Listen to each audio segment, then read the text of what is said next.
So you're in student government, or maybe you're just thinking about joining. Awesome.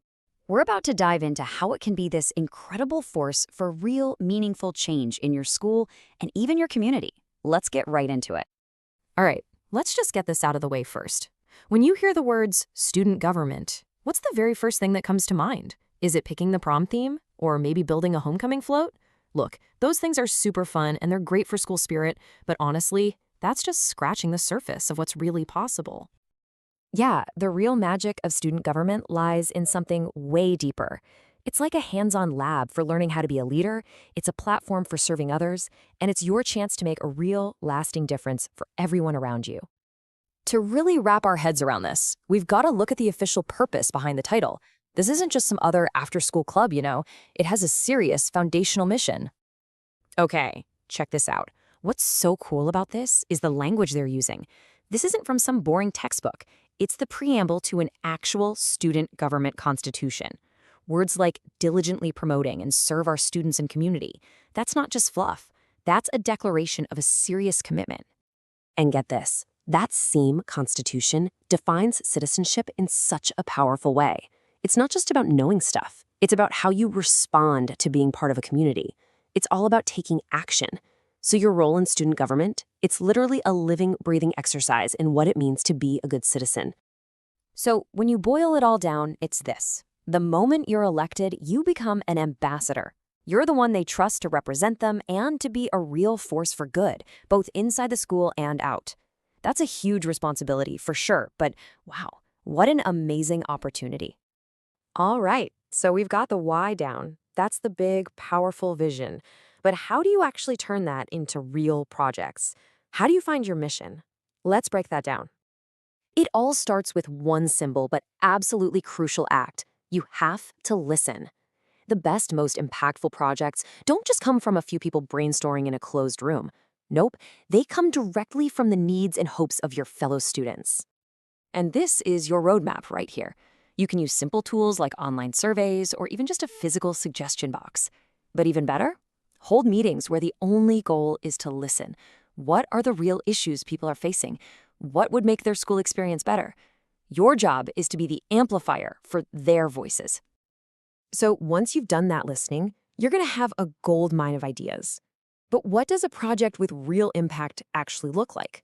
Let's check out some amazing examples and we'll break them down by theme. First up, kindness and positivity. These projects are all about building a safer, more supportive school culture. I mean, think about the wall of kind words. You just set up a board where anyone can anonymously post a positive note about someone else. That anonymity is so key. It makes it safe for people to be genuinely kind. Or how about a virtual calming room on the school website? A dedicated space with mental health resources, mindfulness links, maybe even some puzzles, especially during the stress of exam week.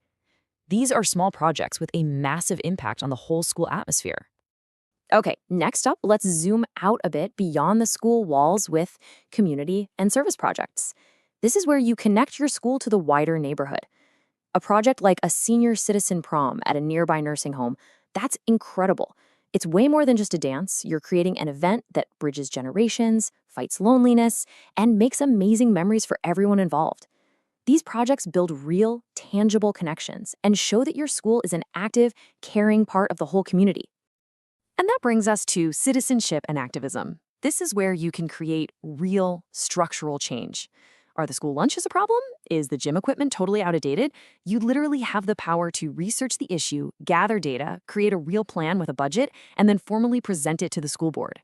This is where you learn to advocate, to organize, and to turn a complaint into a concrete solution.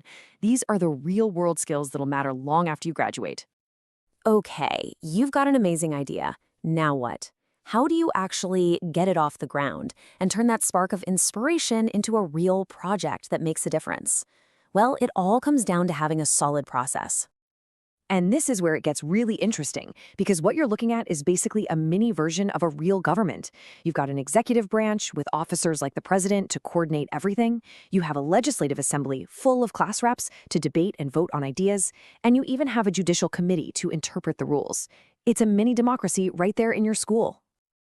And this isn't just for show. This structure provides really important checks and balances. It makes sure that ideas get properly debated, that plans are well thought out, and that the actions you take truly represent what the student body wants. It's the framework for getting things done effectively and fairly.